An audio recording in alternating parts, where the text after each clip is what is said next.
sejam bem-vindos a mais um programa das Palavras Cruzadas. Eu hoje, já no episódio número 7, vou cruzar as palavras com o Beneneco, mais uma vez, para variar, e temos como tema principal a vitória de Cristo sobre a morte. E é um assunto que faz pulsar o nosso coração, até porque se Cristo não tivesse ressuscitado, a nossa esperança seria vã. Não teríamos esperança e estaríamos aqui como os mais miseráveis entre os homens. E antes mesmo do Beneneco poder falar, eu ia ler um texto de Apocalipse, capítulo 1, versículos 17 e 18, que diz assim: E eu, João, claro, quando o vi, caí a seus pés como morto. E ele pôs sobre mim a sua destra, dizendo-me: Não temas, eu sou o primeiro e o último, e o que vivo e fui morto. Mas eis aqui, estou vivo para todo sempre. Amém? E tenho as chaves da morte e do inferno. Palavras de Jesus. Então, eu acredito que este é um assunto que nos vai fazer pulsar o coração, até porque a morte tem dilacerado a vida de muitas famílias, e acredito que o Beneneco deve ter também comentários em relação a esta lição da vitória de Jesus Cristo sobre a morte. Ok, muito obrigado e saudações a todos. Que a paz de Jesus, que é a única que excede todo entendimento, esteja conosco nessas palavras cruzadas e com os amigos e as amigas que nos assistem.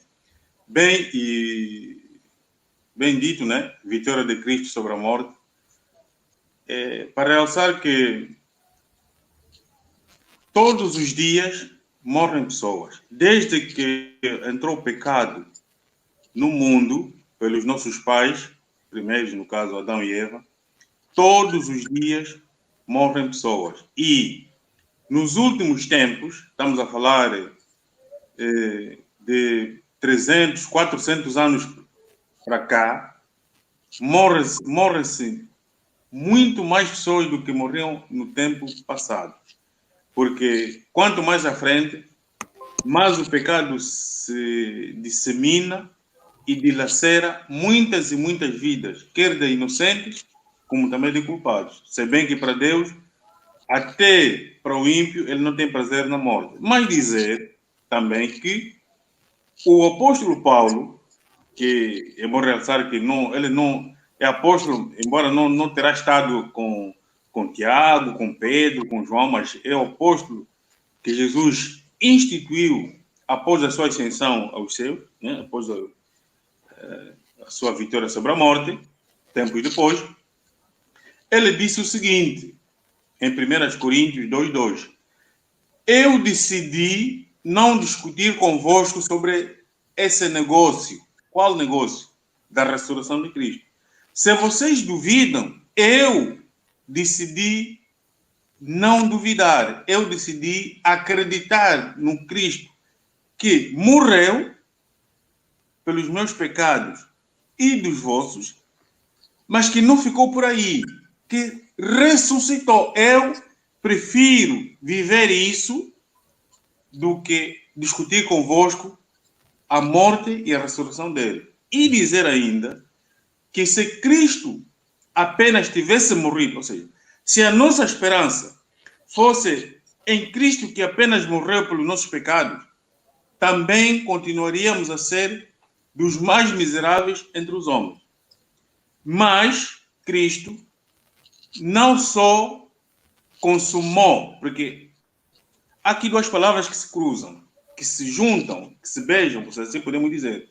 Está consumado, Jesus disse, o plano da salvação engendrado nas eras eternas. Está consumado, Pai. Hoje está consumado. Eu entrego o meu espírito nas tuas mãos e estou a morrer por todos os pecadores.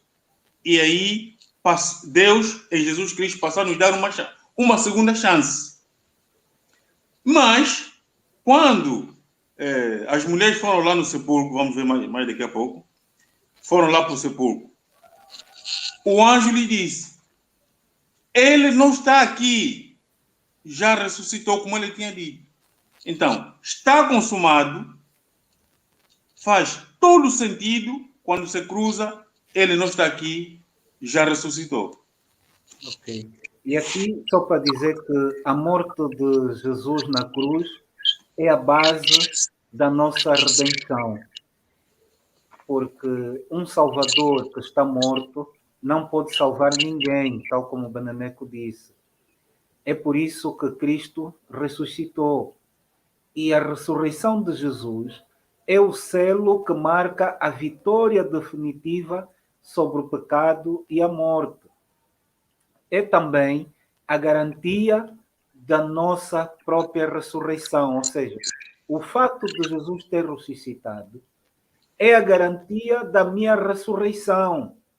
E a ressurreição de Jesus teve dois aspectos. Primeiro, os impedimentos que as hostes do mal, que o Império Romano tentaram tudo para impedir que Jesus ressuscitasse.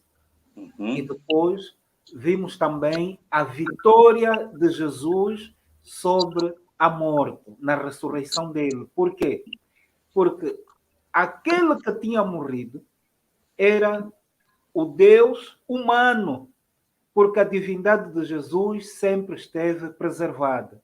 Isso às vezes é confuso para nós, mas é a realidade. E depois tivemos também ali testemunhas, porque com a ressurreição de Cristo, nós vimos que as primícias, não é? Aqueles justos que estavam a descansar na tumba, ressurgiram por ocasião da ressurreição de Cristo. Amém. E isso foi tão precioso, porque Deus, que é Deus, ele é omnisciente, fez com que esses justos santos se levantassem da tumba para testemunharem da ressurreição de Jesus, porque o inimigo tinha disseminado que Jesus não tinha ressuscitado. Exatamente. E, por último, a importância da ressurreição de Cristo é mesmo o fato dele ter saído da tumba, vive e viverá eternamente. Amém. Se Jesus não tivesse ressuscitado, meus irmãos, a nossa esperança seria vã. Não Exato. estaríamos hoje aqui a falar da esperança da salvação. Exatamente. E dizer que foi uma escapelização, se podemos usar o termo aqui, de quase todo o episódio 7, a vitória de Cristo sobre a cruz, que o Amado Durão fez. Mas importa, e como estamos a cruzar as palavras, importa sempre acrescentar alguma coisa.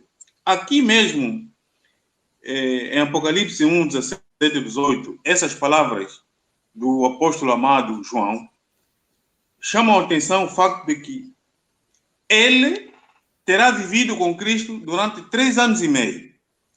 Andou com ele. O ajudou em muitos aspectos do seu ministério. Viu muitos milagres que Cristo fez. Inclusive, teve no Monte da Transfiguração, onde Moisés apareceu e Elias, para confortar Jesus e o encorajar da dura missão que estava à frente dele em pouco tempo. Por que eu estou a realçar isso? Ele admirou, ou seja, ele teve, quando viu Cristo, ficou tão admirado. Ele tinha presenciado vários milagres, mas essa aparição de Cristo, relatada aqui em Apocalipse, para João foi tão espantosa, por isso é que Jesus lhe disse, não temas. Ele caiu como um morto, mas Jesus o segurou e disse, não temas. Amém. Eu sou o Cristo, eu morri, mas vivo eternamente. E eu tenho as chaves da morte e do inferno. Ou seja, quando chegar o dia de fechar a morte e o inferno, essas chaves não estarão mais à disposição do inimigo. Por outro lado, os romanos, entendendo que, ou seja, instigados por Satanás, e aqui os romanos foram muito ajudados pelos sacerdotes e maiorais da sinagoga, estamos a falar de Anás, Caifás e... Esses não acreditavam em Jesus. Exatamente. Instigados por Satanás, se deixaram levar do facto de que, usando muitas mentiras e até as técnicas humanas, materiais usadas para impedir, fossem suficientes que Jesus, humano, não fosse sair daquela tumba. Uhum. Mas isso foi ipsis verbis vão. Ou seja, encontraram depois outros pretextos, porque assim, acreditavam mesmo porque Jesus fazia milagres, tinha ressuscitado muita gente, e chegaram à conclusão de que se ele ressuscitou pessoas, é porque ele ressuscitou mesmo. E a única maneira que nós temos para apagar isso é mentir. É dizer... Mas Satanás também sabia que Jesus era Deus. Satanás sabia disso. Tanto é Exatamente. que ele colocou os seus anjos mais terríveis a guardarem o túmulo. Exatamente. Tá Exatamente. Uhum. Ele fez de tudo para que Jesus não ressuscitasse. Exatamente. Exatamente.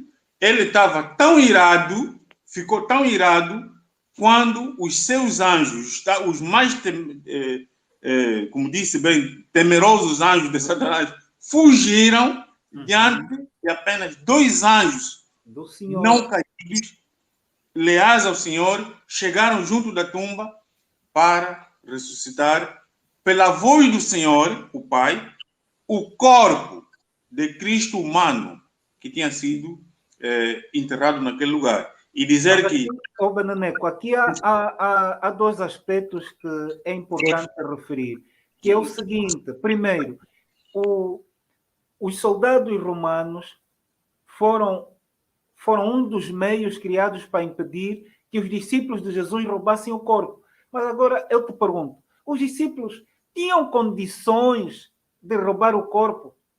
Eram um punhado de galileus covardes, cheios de medo. Eles fugiram aterrorizados durante a prisão de Jesus e estavam escondidos em um canto de Jerusalém por medo dos judeus. Imagina. Boa pergunta, boa pergunta. Tanto aqui, no fundo, os romanos e os sacerdotes não tinham medo dos discípulos. Tanto os discípulos não tinham. Eles tinham medo mesmo é que Jesus ressuscitasse de fato. Exatamente. E realmente ressuscitou. Por isso que, né, tem aqui essa declaração do anjo. A quem procurais? Jesus, o corpo, o Senhor foi enterrado aqui. Ele não está aqui. E está onde? Ele ressuscitou, como tinha dito. São Mateus 28, 1 até 6. Jesus ressuscitou. Agora, também um aspecto aqui de que ele ressuscitou, que é o seguinte. Ele, quando ressuscitou, os romanos o viram. Os romanos viram que Jesus realmente ressuscitou. Então, qual é a mensagem para nós nesse aspecto de que os romanos o viram? Então, se eles viram, os sacerdotes ficaram a saber que Jesus ressuscitou e não, ou seja, até não é não acreditar, não valorizaram esse ato, então a evangelização já não seria mais para eles. A evangelização tinha que ser para os gentios, para aqueles que não viram e passariam a acreditar que Jesus tinha vindo, morreu por nossos pecados e ressuscitou. É muito importante realçar isso. Os romanos já viram que Jesus ressuscitou, mas não valorizaram esse ato. Nós não vimos Jesus ressuscitar, nem sequer morrer. Mas acreditamos, como aqueles que viriam acreditar também, na extensão dos gentios, na verdade que Jesus realmente ressuscitou. É verdade. O inimigo foi derrotado com a morte e a ressurreição de Cristo, porque nem a pedra, nem o selo, nem a guarda, todos tremiam na presença de um anjo de Deus. E ao chamado do Pai, Deus, o Filho Jesus, recuperou a vida que ele tinha dado. E isso, tal como o Beneneco disse bem, os anciãos recorreram ao suborno, tentaram fazer o povo acreditar no impossível. Os soldados tinham adormecido enquanto os discípulos rolavam uma pedra pesada e barulhenta e tiravam o corpo de Jesus. Era mentira. Era mentira. Mas os soldados tinham certeza, porque aqueles soldados contaram até onde eles viram, porque eles depois desmaiaram, não viram mais nada. Exatamente. Mas os anciãos de Israel perceberam o que tinha acontecido. Por isso é que se tornaram. Exatamente. Até o autor diz que todas as artimanhas preparadas, esse o suborno e todo o esquema preparado, o selo e outras táticas mentirosas, humanas, usadas para dizer e persuadir a população de que Jesus não tinha ressuscitado, só realçaram o facto de que ele realmente ressuscitou mesmo. Ou seja, todas as provas humanas utilizadas só enfatizaram, evidenciaram que Jesus realmente ressuscitou. Por isso é que muitos, né?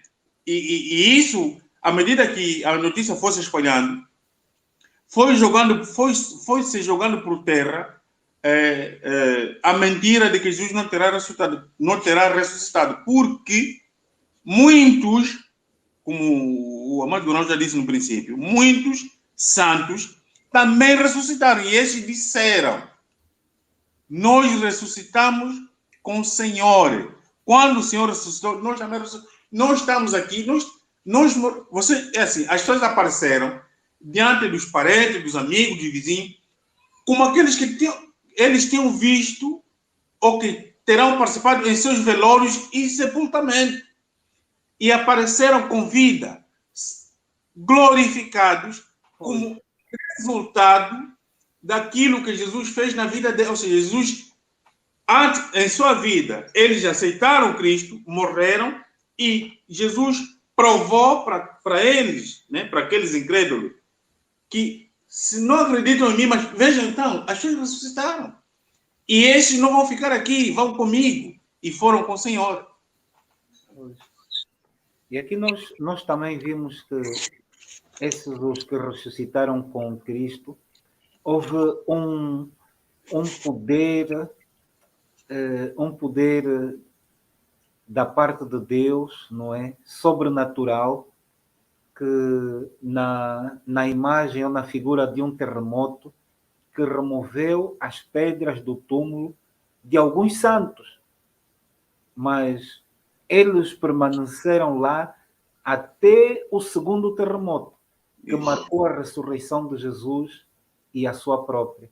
Ou seja, quando Jesus ressuscita, aquela voz que bradou do céu, os santos vivos naquele lugar também se moveram. Ou seja, a lição, o autor diz, inclusive, eu penso que é na lição de quarta ou quinta-feira, que eles ouviram o som lá da sepultura, e é o que vai acontecer conosco quando Jesus voltar. Amém, amém, amém. Então, Jesus tem a chave da morte e do inferno. Ou seja, da morte e a sepultura. Porque o inferno aqui que nós estamos a nos referir é a sepultura, é o túmulo. Exatamente. Sim. E tem outro aspecto, Beneneco. Esses mortos, santos, justos, como primícias que ressurgiram por ocasião da ressurreição de Cristo, ressuscitaram com um corpo glorificado. Igual ao de Moisés. Eles não voltaram a morrer. Eles foram com Cristo para o céu. Exatamente. Ao contrário da filha de Jairo ou Lázaro, que ressuscitaram para morrer novamente, esses santos foram ressuscitados incorruptíveis e subiram com Jesus para o céu. Exatamente. Pois os amigos podem acompanhar em Efésios 4:8 e vão confirmar isso. Sim, João 20, 11, 1 Coríntios 5, 8, 15, 5 até 8. E também dizer que há muitas testemunhas, ou seja, a palavra de Deus nos dá evidência de que Jesus terá mesmo ressuscitado.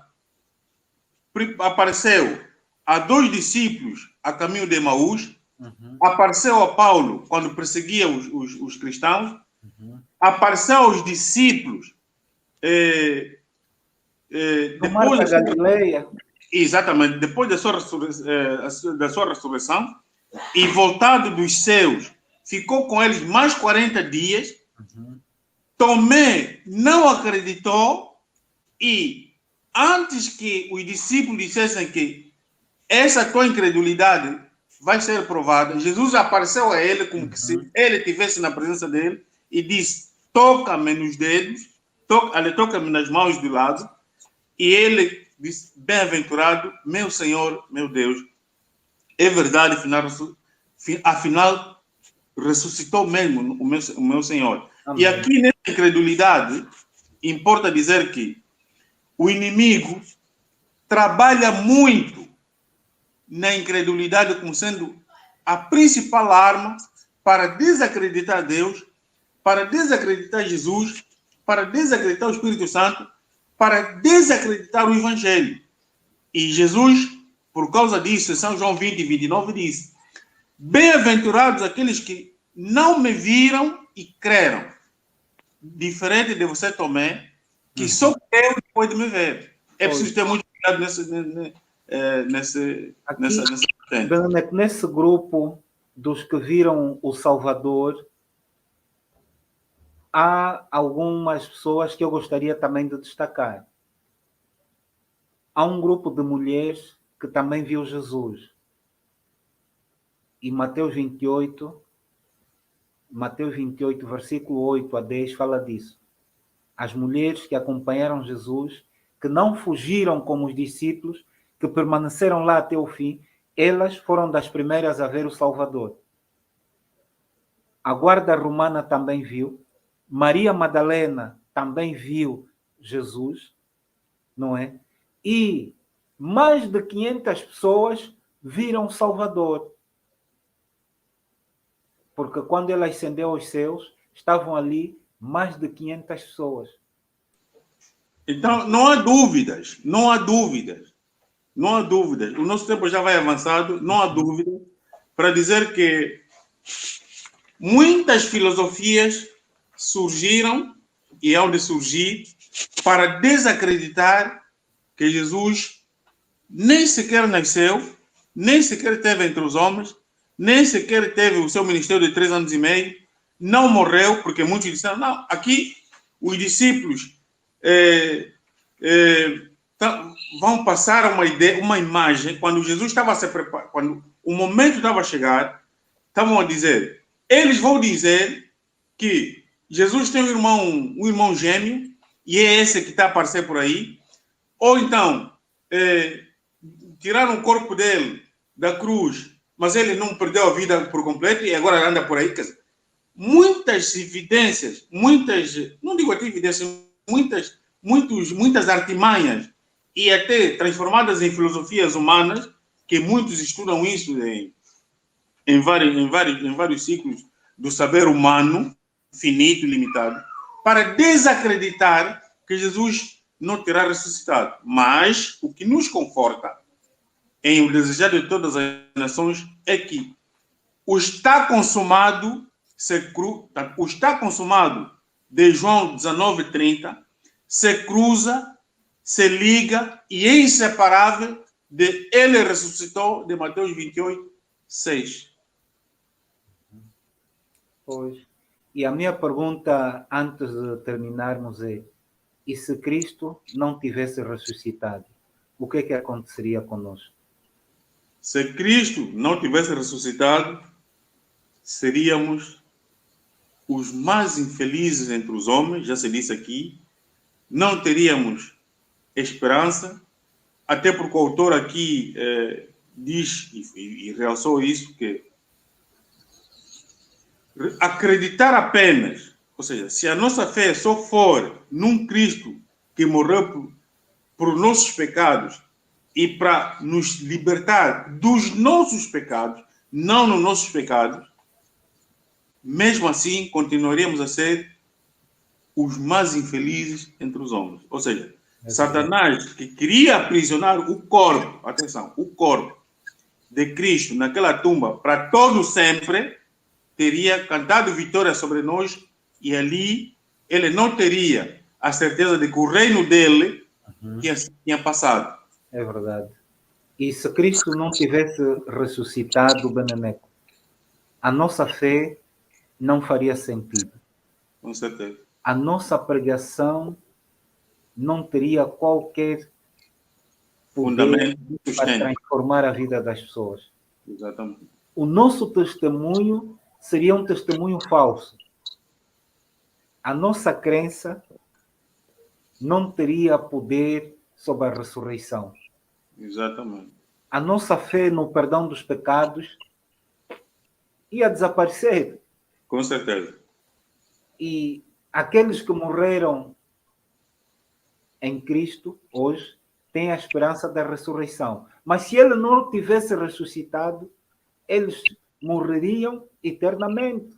Sim, porque o Espírito da Profecia diz que uma das razões que Lúcifer, ou Satanás, usou para reclamar, para disputar o corpo de Moisés, que aprendi isso na lição número 5. Sim, número 5, era o facto de que a promessa dele de nascer como Messias e o Salvador ainda não tinha se cumprido, aquele era um pecador, e se Jesus fracassasse no plano da salvação e redenção do ser humano, Moisés tinha que voltar, Elias e morrerem para todo sempre. É verdade. Mas, para nossa alegria, a ressurreição de Jesus nos assegura a vitória sobre o último inimigo, que é a morte. Amém. E por causa disso nós somos felizes, somos bem-aventurados e temos a alegria e o desejo de, mesmo sabendo que vamos morrer, de falarmos com entusiasmo, falarmos com todo o desejo do nosso coração sobre esse Cristo que nós tanto amamos. Amém.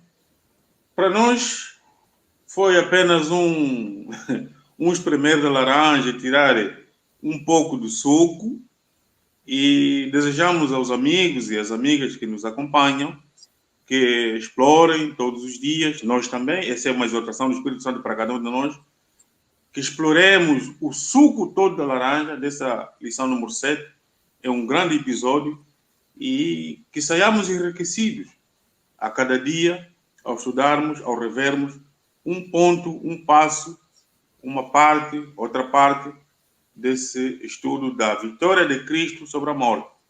E graças a Deus por isso, ele é o único que tem a chave da morte e do inferno. Por isso, que essa seja a nossa garantia de que quando ele fechar no fim do tempo, não mais se abrirá a morte no inferno para ninguém, ou pelo menos para os justos, né, que estiverem com Cristo para todo sempre. Amém.